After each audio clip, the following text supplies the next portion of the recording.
sa part na to. Ang ganda pala dito, no? Purpose talaga niyan, air bend na. Kung papasok yung hangin, papasok yan. So yung tubig ulan, hindi na papasok yan. Imposibleng papasok pa yan pag ganyan. So ngayon, yung hangin niya, papasok dyan kung saan, papasok sa loob. O kaya naman, kapag mainit sa loob, dyan pwedeng lumabas. So, kaya kung makikita nyo yung liwanag niya, ayan o.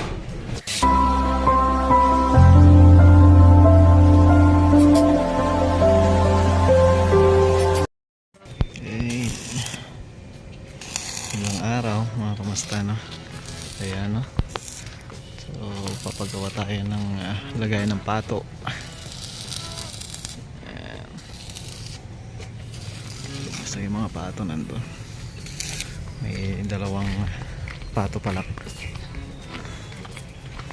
So bibili pa tayo ng marami, kahit hindi naman gano'ng marami. Ito kasi parang binigay lang sa akin ng mura. Yan, dalawa. Parehas ata na babae. Ngayon bibili tayo ng lalaki. So bala ko kasi mag-alaga, pero hindi pa sa bahay. Dito muna sa bodega. Ayan o, ang ginagawa ni Papa ngayon. Okay na yan. Ayos. So yun magiging pintuan. Doon yung dadaanan natin, bandaron. So ito kasi hindi nagagamit tong part na to. So binigyan tayo ng paintulot na gamitin muna daw tong part na to para mag-alaga ng kahit ano. Pwede magtanim, tapos alaga.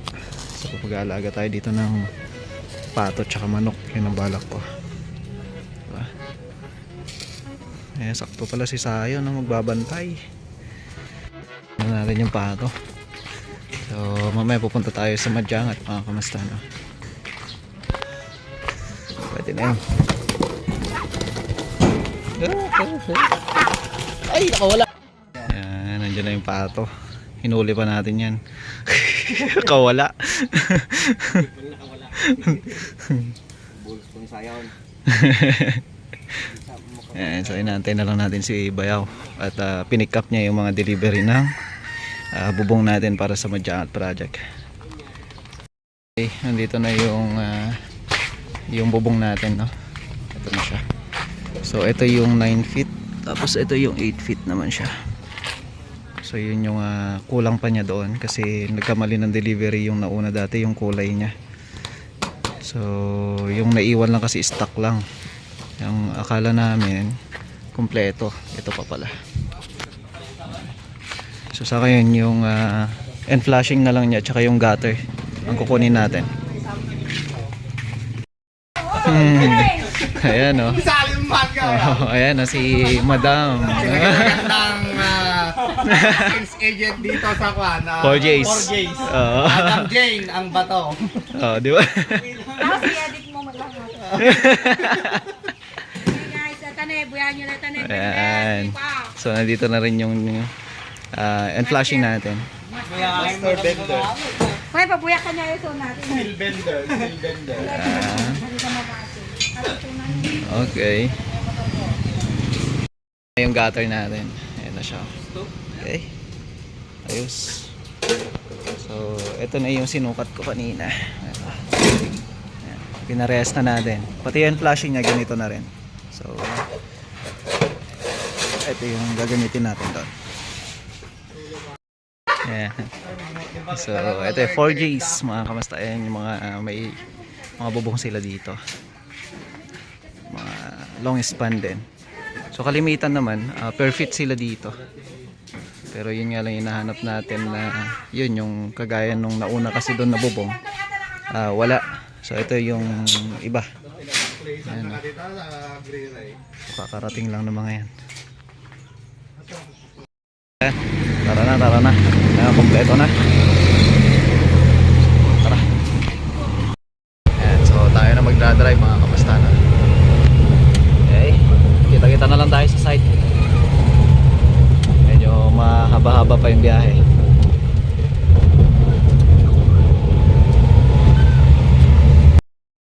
So bili muna tayo ng merienda.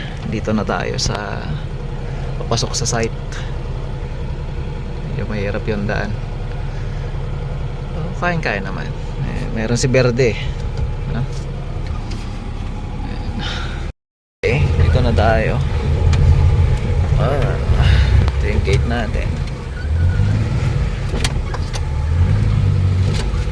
Salawat.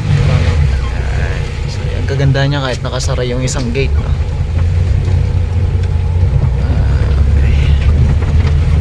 Ito yung pa namin dito, diretso yung pag-uulan. Paulan talaga ngayon.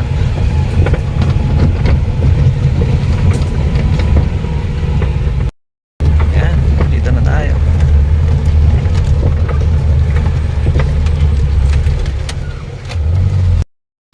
Yan, baba na natin yung mga gamit. Ito na lang talaga yung kulang. Ayan, nandito na, naakyat na lahat ng mga gamit. Ayan, so dito, ayan, magkakat na lang kami. Tapos pipila pa na lang yung iba. So tingnan natin. Ayan, oh. Okay.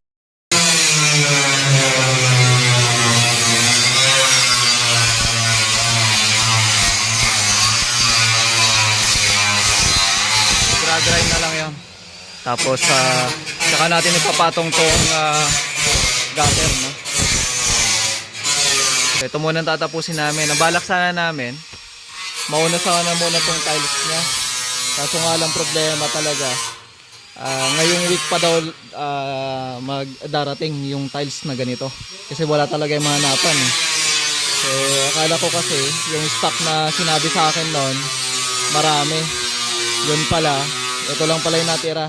Parang diskarte na lang kasi ng supplier minsan yung mga ganyan, eh. So sabi ko, yan na yung nagde-delay ng trabaho natin. Yun yung isa sa mga nagde-delay talaga. Kaya nga sana naging honest na lang yung pinagawa natin ng tiles, eh. Yan. Yung problema ng kalimitan. Pero okay lang. Ito na lang muna yung gagawin natin. Sakto naman na mayroon na itong mga gamit. So ito na muna, install muna natin lahat. So sabulin muna namin yung gutter, mga kamusta, no? At dito sa baba, ikakat na rin din yung mga sobra-sobra niya. Mga kamusta, gawa muna tayo o kaya i-45 muna natin to o kaya 90 degrees natin. Kakat natin yung 45 para sa 90 degrees nung gutter natin. So magkakaroon din tayo ng tutorial niyan mamaya. So kaya ito gawin muna natin para mapakita natin. Kakat muna natin to. So ito na yung mga sukat natin. So tara. Kakat muna natin. Wala tayong dalang gunting na iwan pala nila. Grinder pa na yung ginagamit nila ngayon. Okay lang naman yan.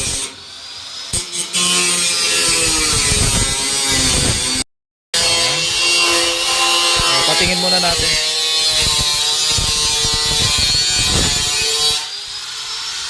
Okay, so okay na yung sidings nya. So ilalagay na lang natin yung gutter nya. Okay, ayan. So i-continue namin to bukas, mga kamasta, no? So ayan, kita-kita na lang tayo bukas, mga kamasta.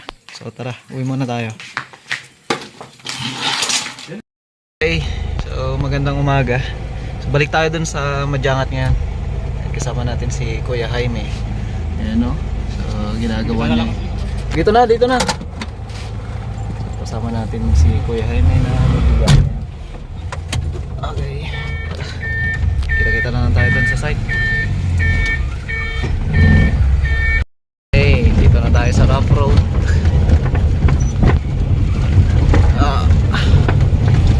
Ayan, o.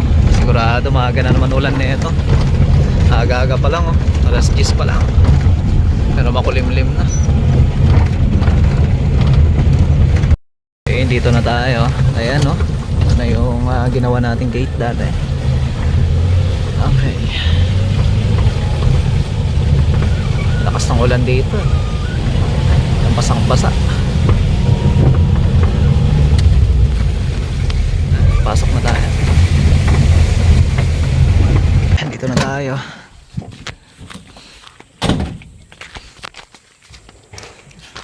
Kita tayo. Ayan, diretso yung pag-uulan. Nag-iipon ng ano. lupa.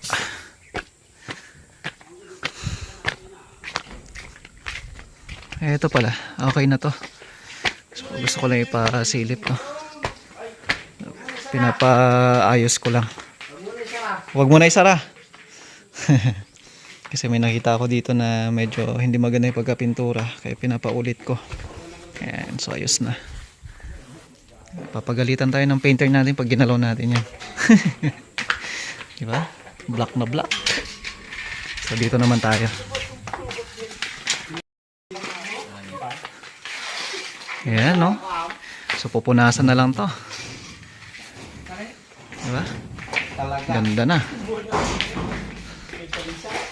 Oh, ayos. Ayan, no? So ayos na. So tingnan natin yung end flashing. Ito punas na lang to mga kamusta, no? Ayan yung end flashing natin. So ito, hindi ko na to pinatapalan yung ilalim. Kasi purpose talaga niyan, air bend na. Kung papasok yung hangin, papasok yan. So yung tubig ulan, hindi na papasok yan. Imposible yung papasok pa yan pag ganyan. So ngayon, yung hangin niya, papasok dyan kung saan, papasok sa loob. O kaya naman, kapag mainit sa loob, dyan pwedeng lumabas. So, kaya kung makikita nyo, yung liwanag niya, ayan. So, okay sa akin yung ganyan. Kasi, kaya hindi ko pinasagad na kinat yan, para yung hangin, kung sakali, doon ilalagay. Kasi ito, storage lang naman to. No? Ayos na.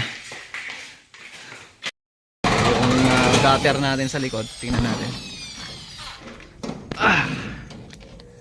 Ayan.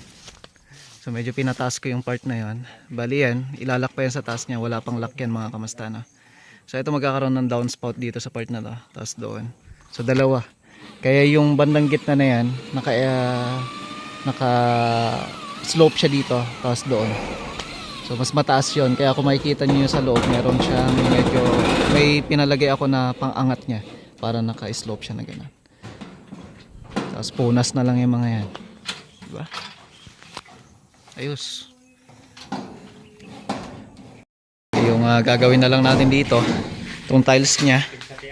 Tapos lagyan na lang natin yung plywood. Kasi sa ngayon pinapalinisan ko muna. Tapos kung makikita nyo ito, may mga konti-konting kalawang. Papapinturahan natin ulit yan. Kasi syempre natuluan ng tubig ulan noong wala pa tong bubong. Ngayon ayan, pinupunasan na ni Bayaw. Tapos papahiran na. Tapos linis na dito, tiles na ulit yan pagka meron na yung delivery. Kasi yan nga yung sa mga bagay din mga kamusta, no? Sabi nung supplier, meron daw stock. Pero pagdating na ng delivery, wala na, kulang na. Pero sabi naman nila ngayong week meron na daw. Ito, sunod na sunod, oh. Diba? Ang ganda. Itong gustong-gusto kong part dito sa project natin na to. Sarap magkape dito sa part na to. Okay.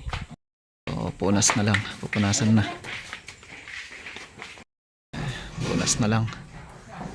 Para ayos na. Ayan, oh. Talaga makulimlim mga kamasta.